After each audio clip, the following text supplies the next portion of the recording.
Hello everyone. आज के इस वीडियो में हम लोग बात करेंगे हॉर्नर्स मेथड के ऊपर। कुछ लोग इसको हॉर्नर्स स्कीम भी कहते हैं, हॉर्नर्स रूल भी कहते हैं, कुछ भी कहो। बेसिकली हम लोग बात करेंगे कि ये क्या है, और हम लोग बात करेंगे सिंथेटिक डिवीजन के ऊपर। और एक और बहुत ही कूल एप्लीकेशन है इसका, उसके लिए आई अज्यूम कि आपको बेसिक अलजेब्रा आती है और रिमाइंडर थ्योरम क्या होती है ये चीज़ आती है। तो अगर आपको ये दोनों चीजें आती नहीं भी आती है तो बहुत बेसिक चीजें हैं, मैं इसी वीडियो में बता दूंगा। इस चीज के साथ हम लोग बढ़ते हैं, देखते हैं कि क्या चीज है हॉर्नर्स मेथड बेसिकली। तो अब अगर आप इसके विकिपीडिया पेज पे जाओगे तो आपको ये चीज दिखेगी, जो कि पहली बार देखने में काफी ज्यादा ओवरवेलमिंग लग सकती है, लेकिन कोई दिक्कत वाली बात नहीं है। इसको यूज करके हम लोग एक पीस ऑफ कोड को ऑप्टिमाइज भी करेंगे, उसकी बेसिकली टाइम कॉम्प्लेक्सिटी को कम करेंगे, और उसके साथ साथ हम लोग देखेंगे कि और जो है इसका एप्लीकेशन और क्या हो सकता है। सबसे पहले देखते हैं कि ये है क्या। तो सबसे पहले मैं उसी फॉर्मूले को लिख लेता हूँ, a0 + a1x + a2x² डग डग डग डग डग डग डग डग डग plus anxn equals a0 + x a1 + x a2 + x a3 so on plus x an-1 plus an, और ऐसे खस खस खस खस खस बहुत सारे ऐसे इधर मान लो। और अब देखो ये चीज क्यों काम कर रही है, थोड़ा सा मैं नीचे करता हूँ इसको, जस्ट फॉर द सेक कि भाई तुम लोग को दिख रही हो सारी चीज। देखो पहली बार ये जो a1 वाला है वो सिर्फ एक बार मल्टीप्लाई हो रहा है x से, जो a2 वाला है उसके बाहर दो ब्रैकेट है तो वो दो बार मल्टीप्लाई हो रहा है x से। वैसे ही जो an वाला है ऑब्वियसली वो एक बार ऑलरेडी मल्टीप्लाइड है, और उसके अलावा n-1 ब्रैकेट्स हैं उसके बाहर, तो फिर वो टोटली मल्टीप्लाई होकर के x की पावर n an बन जा रहा है। तो आई होप आपको ये चीज़ समझ में आई होगी कि बेसिकली क्या, किस रिलेशन से ये चीज़ बन रही है। और इसको बेसिकली रिकर्सिवली प्रूफ कह लो चाहे स्टेटमेंट कह लो, इसको रिकर्सिवली भी स्टेट किया जा सकता है, जो कि इसी विकिपीडिया पेज पे आपको मिल जाएगा। थोड़ा नीचे स्क्रॉल करना, या फिर टाइम मिलेगा तो मैं इसी वीडियो में दिखा दूंगा आप लोगों को। तो एज्यूमिंग कि आपको ये चीज़ समझ में आ गई है, नहीं समझ में आई है तो वीडियो को थोड़ा सा रिवाइंड कर लो भाई। हम लोग देखते हैं कि कैसे एक पीस ऑफ कोड को हम लोग इसको यूज़ करके ऑप्टिमाइज करेंगे। तो ये है हमारा पीस ऑफ कोड। बेसिकली हमको कुछ टेस्ट केसेस गिवन हैं, और हर टेस्ट केस में हमको एक इंटीजर n दिया हुआ है, जो कि एक बाइनरी स्ट्रिंग की लेंथ डिनोट करता है। फिर हम लोग उस बाइनरी स्ट्रिंग को यूजिंग गेट लाइन ले ले रहे हैं, और मैंने लॉन्ग लॉन्ग लिया बेसिकली बिकॉज जो बाइनरी स्ट्रिंग की जो कंस्ट्रेंट्स है वो है कि उसकी लेंथ हो सकती है 60। तो 60 बिट इंटीजर को स्टोर करने के लिए हमको 60 बिट इंटीजर को स्टोर करने के लिए हमको एक 64 बिट का लॉन्ग लॉन्ग जो है सफिशियंट रहेगा। तो इसलिए बेसिकली मैंने इसको यूज़ किया है लॉन्ग लॉन्ग को। अब इन सब चीज़ों के बाद आप लोग देख सकते हो कि भाई मैंने एक फंक्शन पॉल उसको कॉल किया है। तो अब देखते हैं इसकी कॉम्प्लेक्सिटी क्या है। इग्नोर करेंगे हम लोग टी को हम लोग कॉम्प्लेक्सिटी में नहीं जोड़ेंगे। तो अंदर वाला फॉर लूप उसकी कॉम्प्लेक्सिटी ले लेते हैं ओ ऑफ एन, और वो पॉल को कॉल कर रहा है, और पॉल की जो कॉम्प्लेक्सिटी है वो है टाइम्स वाई, और वाई और एन ऑलमोस्ट सिमिलर ऑर्डर के ही रहेंगे। तो ये अप्रोक्सीमेटली हो जाएगी वर्स्ट केस में ऑफ एन स्क्वायर्ड। अब इस चीज को हम लोग कैसे, बिकॉज अगर आपने इस वीडियो पे क्लिक किया है और आपने इतना देखा है तो यू गाइस नो कि हम लोग इससे अच्छा कर सकते हैं। कैसे हम लोग इससे अच्छा कर सकते हैं, थोड़ा आप लोग सोचो। और लगेगा इसमें ये जो मेथड मैंने आपको बताया हॉर्नर्स मेथड, वीडियो को पॉज करो, सोचो कि कैसे इस चीज को आप अप्लाई करोगे। आई होप आपने वीडियो को पॉज करके इस चीज को अप्लाई करने की सोची। तो अब हम लोग देखेंगे कि कैसे इस चीज को हम लोग कर सकते हैं। तो एक बाइनरी स्ट्रिंग को ले लेते हैं 10101, और अभी तक हम लोग को पता है कि हम लोग इसको कैसे डेसिमल में कन्वर्ट करते हैं। 2 की पावर 0 टाइम्स 1, 2 की पावर 0 टाइम्स 0, 2 की पावर 1, सॉरी माई बैड, 2 की पावर 2 टाइम्स 1, 2 की पावर 3 टाइम्स 0, 2 की पावर 4 टाइम्स 1। इसका बेसिकली समीशन ले लेंगे और इसकी वैल्यू आ जाएगी 2 की पावर 4 16, प्लस 2 की पावर 2 4, 16 + 4 = 20, प्लस इसमें एक और प्लस हो जाएगा, 20 + 1 21 हो जाएगी इसकी वैल्यू। हाँ तो इसकी वैल्यू आ गई 21। इस केस में n की वैल्यू जो है बेसिकली इस बाइनरी स्ट्रिंग की जो लेंथ है वो है 5। तो दिख रहा है आपको कि भाई ये चीज़ कैसे हो रही है। अब देखते हैं कि इस इसी सेम चीज़ को हम लोग यूजिंग हॉर्नर्स मेथड कैसे अकम्प्लिश कर सकते हैं। 10101 हम लोग को इस चीज़ को जो है कैलकुलेट करना है कि भाई ये डेसिमल में कैसे दिखेगी। तो इसकी मोस्ट सिग्निफिकेंट बिट क्या है, 1। हम लोग मोस्ट सिग्निफिकेंट बिट से लीस्ट सिग्निफिकेंट बिट की तरफ बढ़ेंगे। तो क्या करेंगे, 2 टाइम्स 1 प्लस ज़ीरो, उसके बगल वाला जो नंबर है, मतलब इसको इस तरीके से देखो कि जो पहला नंबर है वो है an, दूसरा वाला है an-1, फिर तीसरा वाला है an-2, सो ऑन, ऐसे ऐसे करते करते a1 तक जा रही है कोई चीज़। और इसका पूरे का मल्टीप्लाई हो जाएगा 2 से, प्लस 1 इस पूरे का मल्टीप्लाई हो जाएगा 2 से, प्लस 0 इस पूरे का मल्टीप्लाई हो जाएगा 2 से, प्लस 1 फाइनली। तो तो 2 टाइम्स 1 होता है 2, प्लस 0, 2 2 जा 4, प्लस 1 5 टाइम्स 2 10, प्लस 0 10 2 जा 20, प्लस 1 21। बहुत जल्दी हम लोग देख सकते हैं कि बहुत जल्दी ये चीज़ सॉल्व हो गई।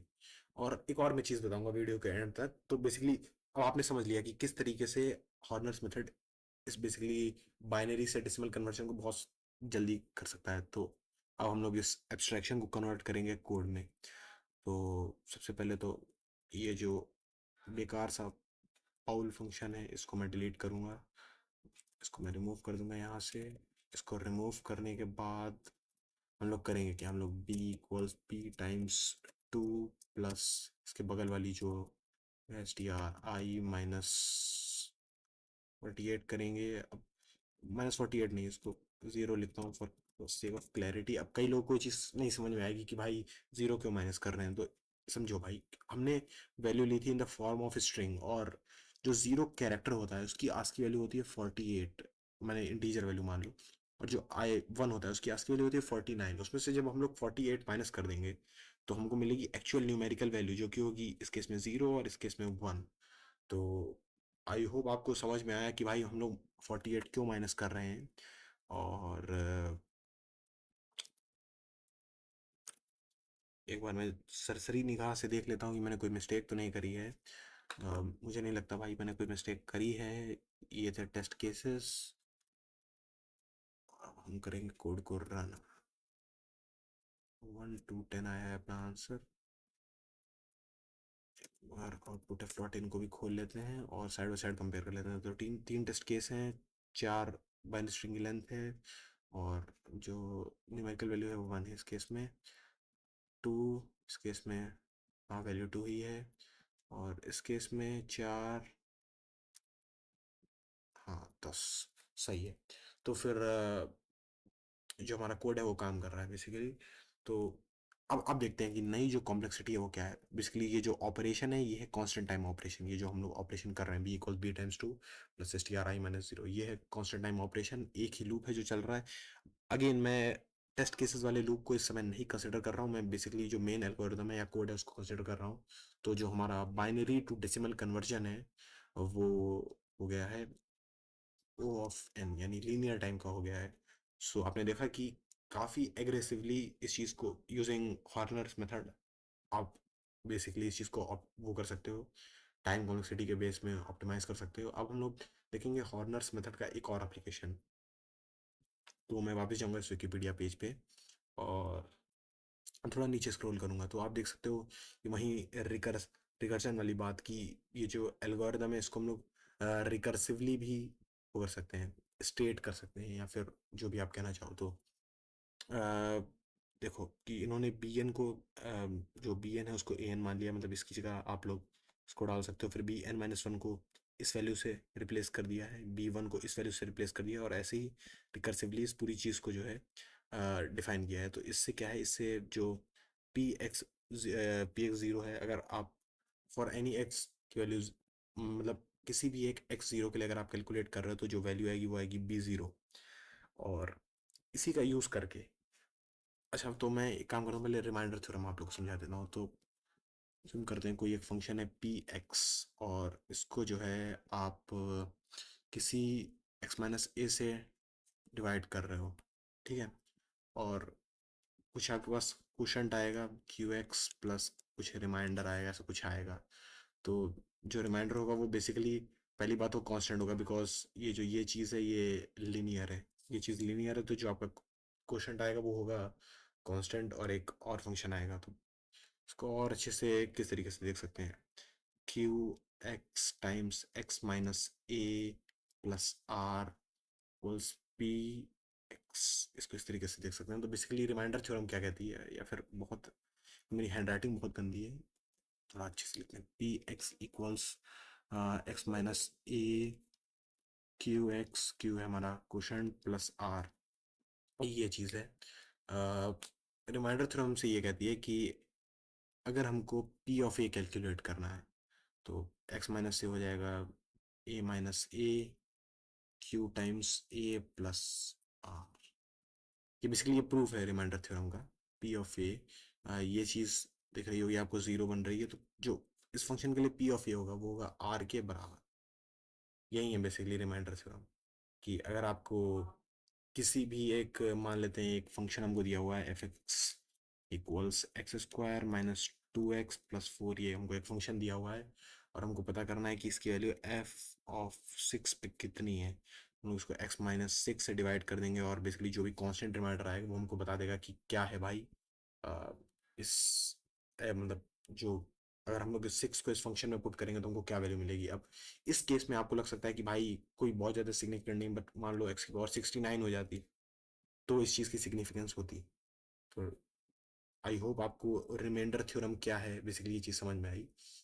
यूजिंग दिस आप और भी कॉम्प्लेक्स प्रॉब्लम्स को इजीली सॉल्व कर सकते हो। रिमाइंडर थ्योरम और हॉर्नर्स मेथड का एक अजीबो गरीब मिश्रण कह लो आप। तो एक जी एक्स लेते हैं, 16x⁴ minus 14x³ plus 9x² plus x plus 3, ऐसा कुछ लेते हैं कि उसमें फिर हम लोग को बार बार मल्टीप्लाई करना पड़ेगा, जिसकी वजह से बहुत लंबा हो जाएगा कैलकुलेट करने का, और ये वीडियो ऑलरेडी काफ़ी बड़ी हो गई है। तो x को ले लेते हैं 5, 16 - 14 9 1 18। ये चीज़ वापस वैसी की वैसी नीचे आती है। 16 × 5 = 80, 80 में से 14 गए, कितना बचा, 80 - 14 होता है। 10 में से 4 गए 6, 7 में से 1 गया 6, 66, 66 5 होता है कितना, 330, 330, 330 प्लस 9 हो जाएगा 339, 339 5 टाइम्स 339 कितना होगा, 339 टाइम्स 5, 9 5 45 का 5 कैरी है आप 4, 5 3 से 15, 4 जा 5 3 से 15, 15 4 19 9 कैरी है 1, 5 दिया 15 1 16, 1695, 1695 प्लस 1 1696 हो जाएगा। 1696 टाइम्स 5 कैलकुलेट करेंगे हम लोग। एक नया पेज मुझे क्रिएट करना पड़ेगा। 1696 टाइम्स 5, 6 5 30, 9 5 45, 3 48, 4 6 5 30, 4 3 5 5, 5 3 8, 84 80, 16 6 1 7 9 16, 6 1 7 6 13 4 4 5 6 20, ये तो 8 4 12 8 20, हाँ सही है, सही है जहाँ तक। तो 84 80, ये इसकी वैल्यू आ गई अपनी 84 80। यहाँ पे लिख लेंगे हम लोग 84 80, 84 80 प्लस 18 कितना होता है, 84 98, 84 98। तो फिर अगर मैं कोई मिस्टेक नहीं करी है तो मेरा जो आंसर है वो यही आना चाहिए। इसको हम लोग एक बार वेरीफाई भी कर लेते हैं। पाइथन को खोलेंगे खट से, और 5 की पावर, 5 की पावर कितनी है इधर, पहले वाले केस में 5 की पावर थी 4, 5 की पावर, पावर 5, 4, 625, 625 टाइम्स 16 कितना होता है, 625 टाइम्स 16, 625 टाइम्स 16 माइनस था, -14 टाइम्स, -14 टाइम्स 125 हो जाएगा 125, प्लस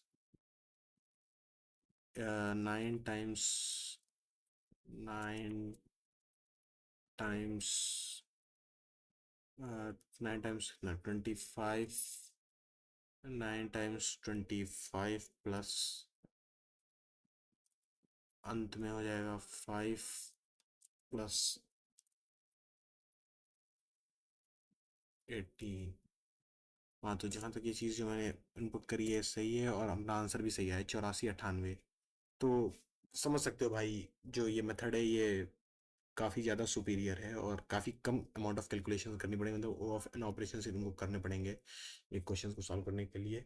तो बेसिकली ये this was all for this video. Video हो सकता है थोड़ा बड़ा हो गया हो, पर कोई बात नहीं। आई होप आपको वीडियो पसंद आया होगा।